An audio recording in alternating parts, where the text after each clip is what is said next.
It's time for a Thanksgiving episode, everybody. Boy Green Daily starts now.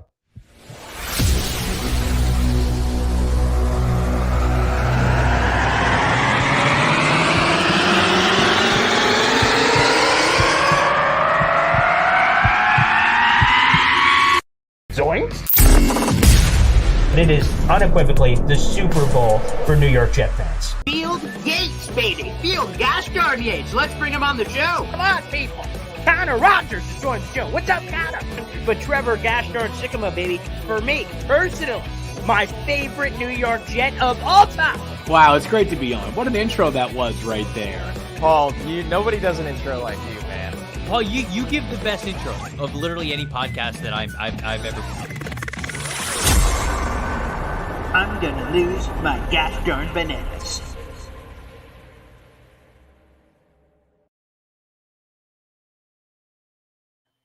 Happy Thanksgiving, everybody. My name is Paul Heston Jr., a.k.a. Boy Green. I'm the New York Jets digital reporter for Heavy.com. First off, happy Thanksgiving. We're streaming live here on Turkey Day on the Heavy on Jets Facebook page to 40,000 New York Jet fans. Our YouTube channel, youtube.com/BoyGreen25, and, of course, on Twitter as well. And you can see I'm in the New Hampshire abode.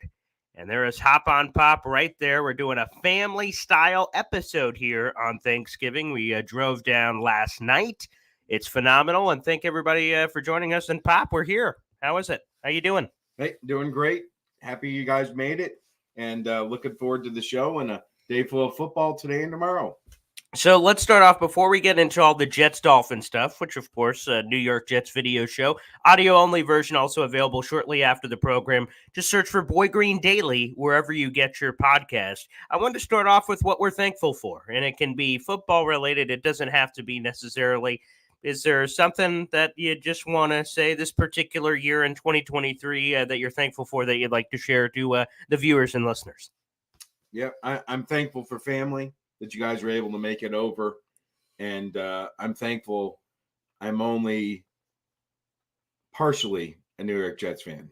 That's true. See, you left up the shirt there, Dad. They could see it. There it is. For our video YouTube viewers, he did slap on the Jets gear. So that's very nice to see. So beautiful, and representing all things New York Jets. Quickly, in terms of thankfulness, I will just say that I know this season hasn't gone according to everyone's expectations for Jet fans. Aaron Rodgers going down in the beginning of the season, and this was so hyped up in the offseason and everything. But I'm just happy to do this show every day. It's so cool. The fans have really enjoyed it and have shown their support. And without it, we wouldn't be here every day. So it's been really cool. So thanks to the fans for supporting this show. And we're going to keep doing this as long as you guys keep loving it. So Boy Green Daily will continue. And it is awesome to be here with family. Not everyone gets that opportunity to spend, Thanksgiving with their family. So blessed, football, family. There's so many F's that we love here: football, faith, family, all that jazz. It's phenomenal. So this is a great day. This is a great day. Absolutely. So fans, feel free to throw what you're thankful for in. Throw it in our comment section. We could see it on YouTube and Facebook. If you're watching on Twitter, you just have to hop on over so we can view your comments here on StreamYard, and we could give a couple of shout outs. Snowball in the building, Jimmy Jet. Snowball again, and Jet. We have a Jan Fins fan, thankful for life, health, family, and God. Fins up. So whether you're Jets or Dolphins representation, or even something else, we always appreciate it. So, Dad, not only are we getting the triple header of Thursday football, which we get every year, we're getting Black Friday football for the first time ever. So we have 4 days of NFL football coming up this holiday weekend, highlighted, of course, by the New York Jets. The Miami Dolphins, a battle for supremacy in the AFC East. Wow. Spectacular matchup. 3:00. Tim Boyle, Tua. You couldn't have signed up for anything better. Okay. Yeah. Hard to pick that apart, but I do think it's time to face, for the Jet fans, a harsh reality. Okay. Or several harsh realities. All in all, this is not a good football team. From the Dolphins you're talking about? No, they're facing? The New York Jets. From pillar to post, okay. From ownership to the towel boy in the locker room. Not a good team. Bad decisions. Mm-hmm. And I'd like to run through some of them for you. But okay, if you would like to, I suppose. Sure. Yep. So Aaron Rodgers Mhm. was a terrible decision by the New York Jets. And it's not hindsight. It's not, he got injured. That could happen anytime. I frankly don't blame the Jets for not having a backup quarterback other than Zach Wilson, because as you have pointed out, with your select window of 5 years, Aaron Rodgers has only missed one game due to COVID. But to think that Aaron Rodgers could come in behind this offensive line and produce was a mistake. And so it was a huge, you sold everything, you went all in because you thought you had that team that was on the cusp of a Super Bowl. Within 2 years, you could get there. I would tell you that the first 10 games of the season have shown that is nowhere near the case. They're not on the cusp. And I'd like to put a disclaimer out there, though. I am a second-tier New York Jets fan. Mhm. I've been to numerous New York Jets games. Mhm. I probably watched 95% of their games. Mhm. I've been to their training camp. I've met Jets. I've been on this show. I wish, PJ's a glass 99% full when he comes on here. I'm the balance of him. And just pillar to post, it's a bad team. Ownership making bad decisions. And every playmaker, we'll go through a few examples and I'll stop babbling, but we'll go through the best playmakers on the team. They're just not producing, right? And we'll start with the defense. Not a top 10 defense right now. They're they're number 11, right? Number 11. Okay. So that's not top 10. Okay. Okay. Their best defensive player has given up more 80-yard receptions and coverage than he has interceptions this year. Your biggest defensive acquisition or re-signing is averaging 2 tackles a game and let me make sure you can hear me on this, 0.2 sacks a game. 2 tackles a game, 0.2 sacks a game. Mhm. The money that they paid Quentin Williams, which is about $12 million a sack, they could have used on the offensive line. So there's the vaunted defense, not in the top 10. Best 2 players, no interceptions, minimal sacks. You go to the offense, even the crown jewels are not on pace. The wide receiver, Garrett Wilson, not on pace for 1,000 yards this year. Breece Hall, not on pace for 1,000-yard rusher this year. It's just, and then you go to the ownership. When Aaron Rodgers went down, you knew that Zach Wilson was not the answer. You knew it. You said, well, maybe with training wheels, he could learn behind Rodgers for a year. 4 snaps later, he's not learning. Mike White, who nobody wanted, is now in Miami as a backup quarterback. It's, we should have made a move. And I'll say we, because I am a Jets fan. We should have made a move. Back in week 2, there were many options available. We just didn't do it. Should have bolstered the offensive line. And frankly, I would say it's a mentality by the ownership, the general manager, the head coach. If the Jets were truly committed to winning, they wouldn't be satisfied with Robert Saleh as coach, right? Wow. It's just facts. If you were not messing around, you would have gone after Sean Payton when he was available. You would have paid the money, right? And the last thing I'll mention is the mentality of the Jets, from the GM to the head coach to the owner. You correlate it to the Denver Broncos just for a moment, right? Without a shadow of a doubt, you can tell that Aaron Rodgers is running Green Bay from California or his rehab or hot tub, whatever he's in. And then you liken that. He's got his offensive coordinator. He's got Lazard, who he complained about last year when he was with Green Bay, by the way, that he wasn't getting it done for him, but he made him sign him. But you correlate that to Russell Wilson in Denver. When he wasn't playing, there was no doubt that Sean Payton was very clear. I will bench you no matter how much money you're making. It's my way because I'm the coach. And the Jets just don't have that.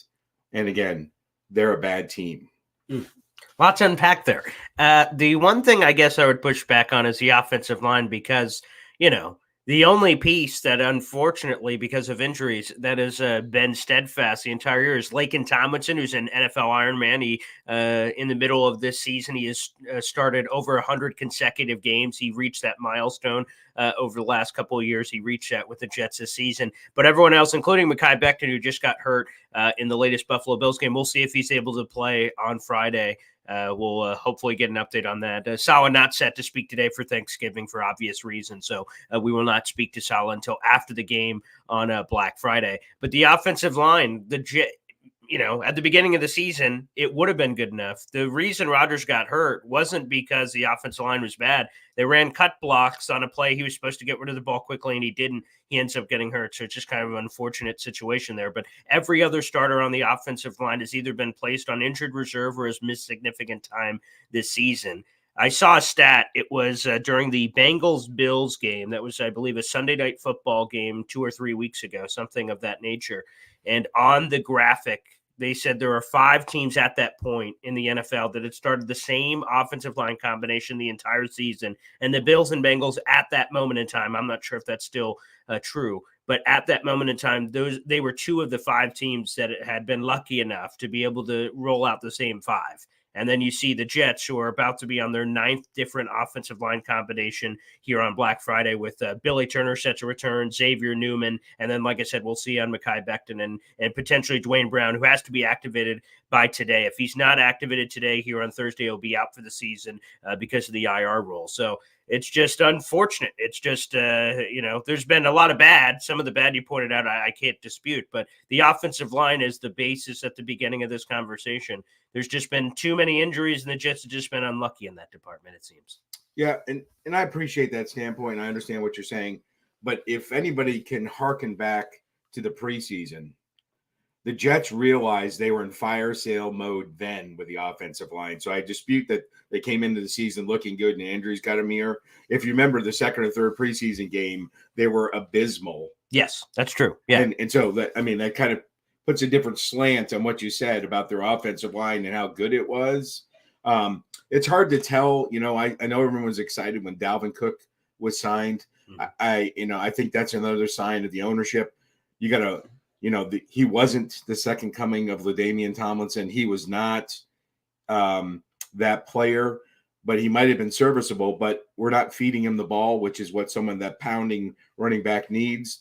And he may have not had as much tread left on the tire as we thought. But again, it was a late decision, and not even knowing he was available, scooped him up, and then they misused him. Yeah, he's shown some chutzpah the last 2 weeks, which has been nice. The only problem is that every time that he has, unfortunately, they're not running more to him. The last game they used pony package, which is something when you have multiple running backs next to Zach Wilson at the time. Now it will be Tim Boyle in the backfield. That seemed to confuse or set up pretty good matchups against the Buffalo Bills, especially when you can run counter. You could get Dalvin or Brees running across the face and have the other flying to the flat. It created some nice mismatch nightmares, but unfortunately, Nathaniel Hackett didn't use that consistently. Hopefully we see that in the Dolphins game. Mike LaFleur was the offense coordinator last year. He used that against the Dolphins last year when the Jets blew out the Dolphins 40-17. So hopefully we get a little bit more of that. But yeah, Dalvin Cook has shown some juice over the last couple of weeks, but they haven't gone to him consistently. So he's only getting,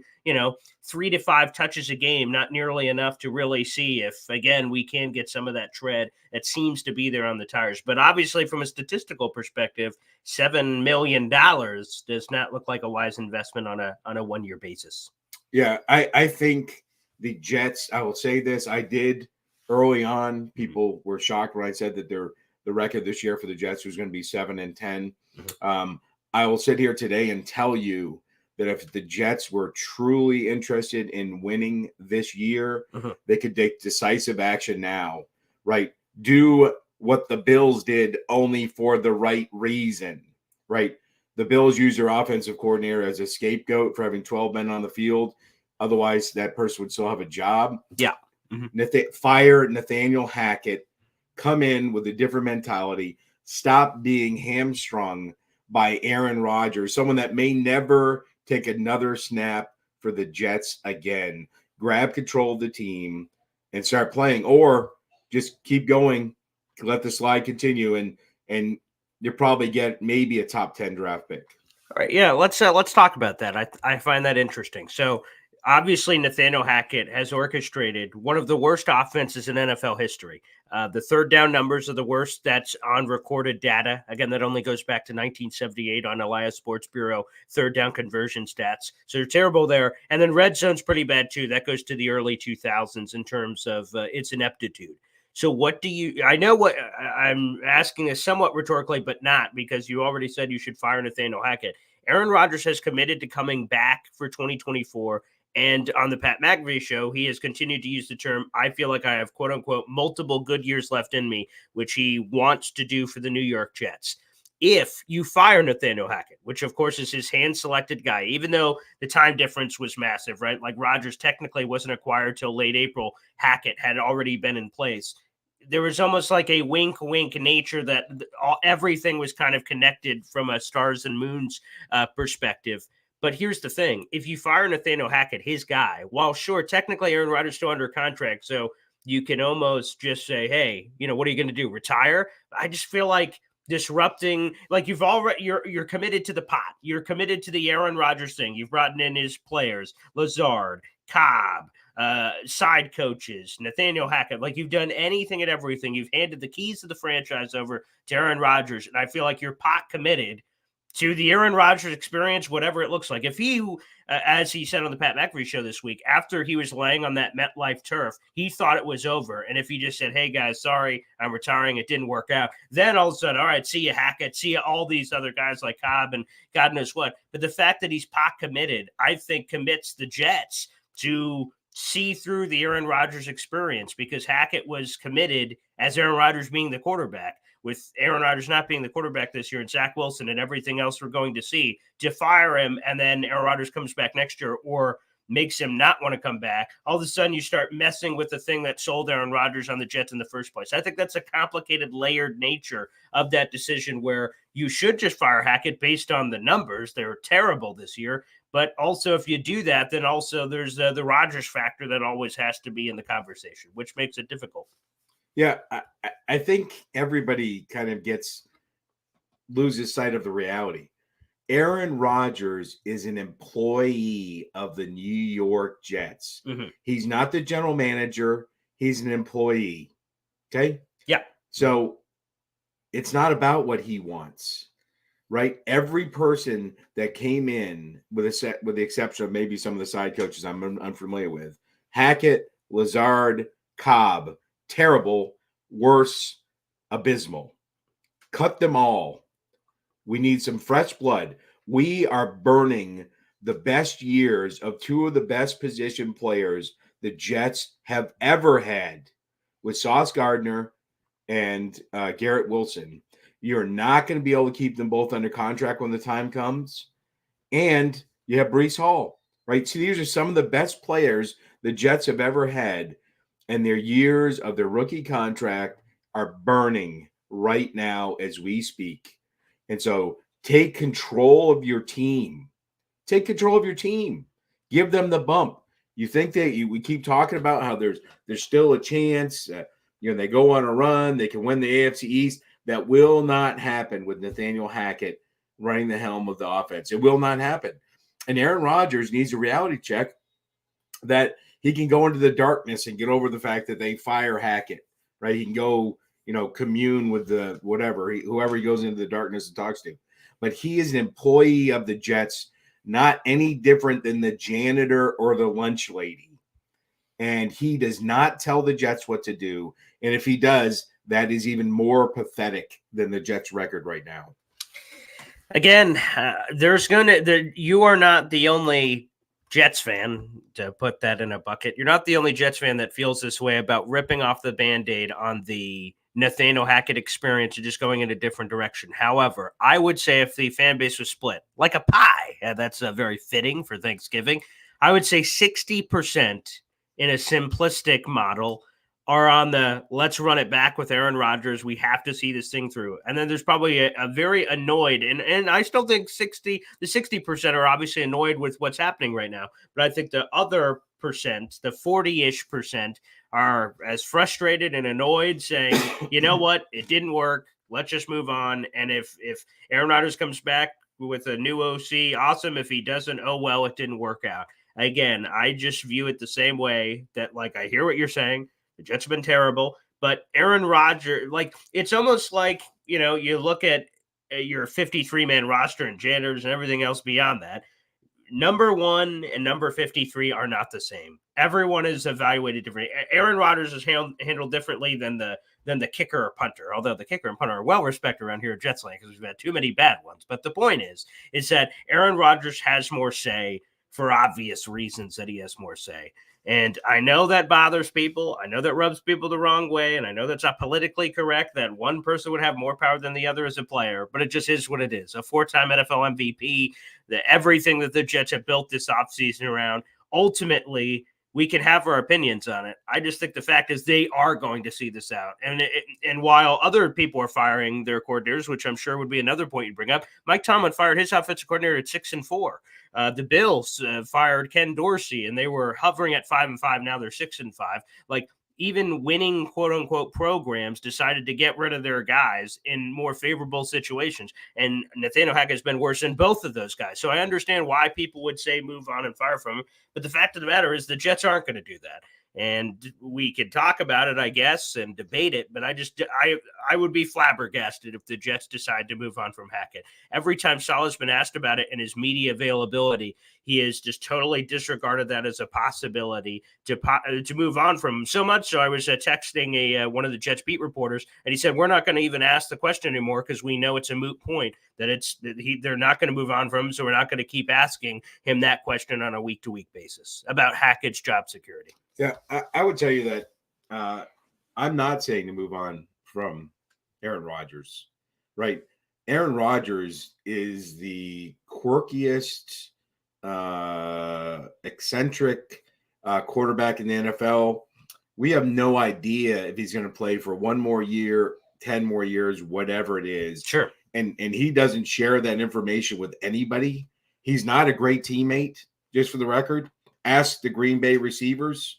Right. The fact that Green Bay was willing to let a 4-time MVP go, that should probably tell you something. And just for the record, right now, if his career ended 4 MVPs for Green Bay, 4 plays for the New York Jets, he did not make Zach Wilson better.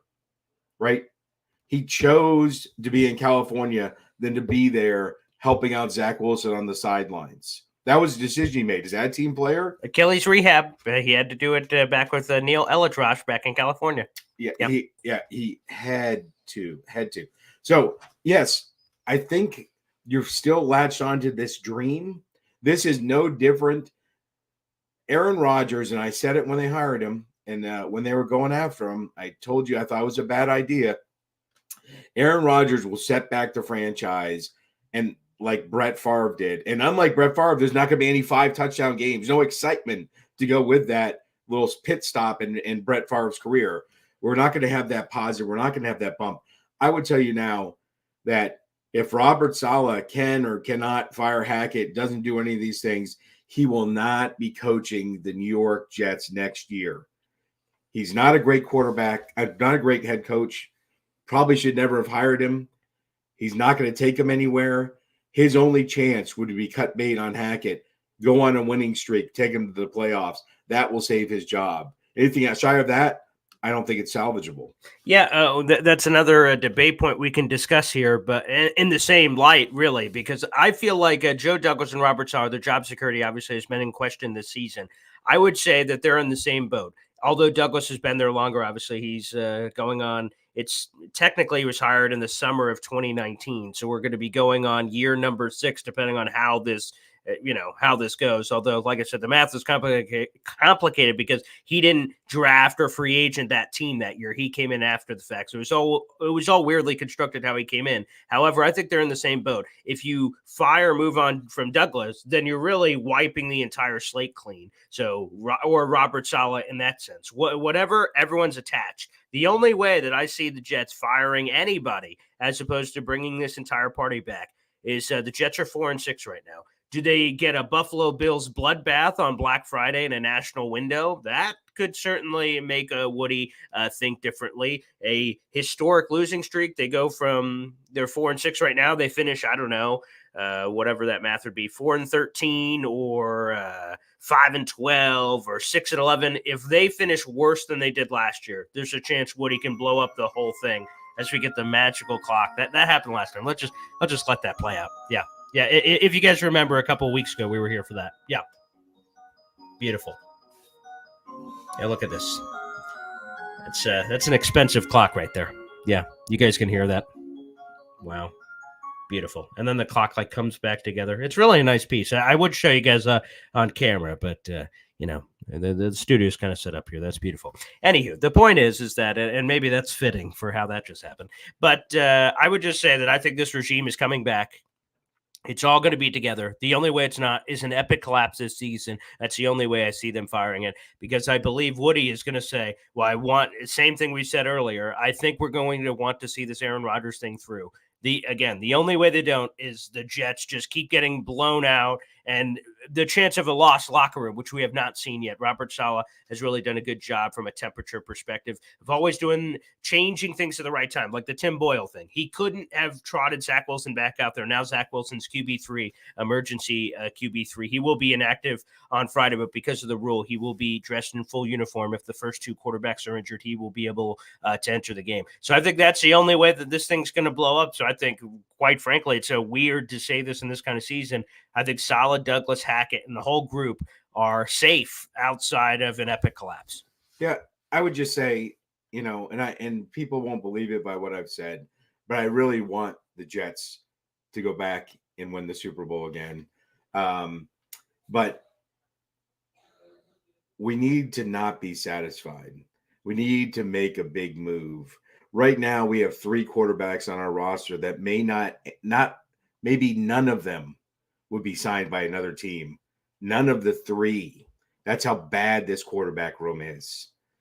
And we can't be, Aaron Rodgers go down. Well, we'll go with Zach. And how has that worked out?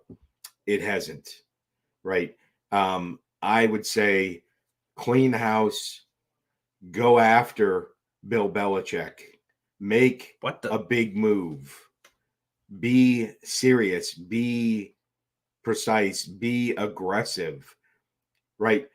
They weren't fighting down people like on a Black Friday Christmas rush to hire Robert Saleh.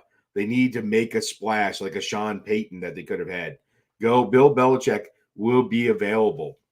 Will they let him go to the Jets as a trade? Will Bill Belichick, they just move on from him? He could bring back, he could build a team. That's the coach you need.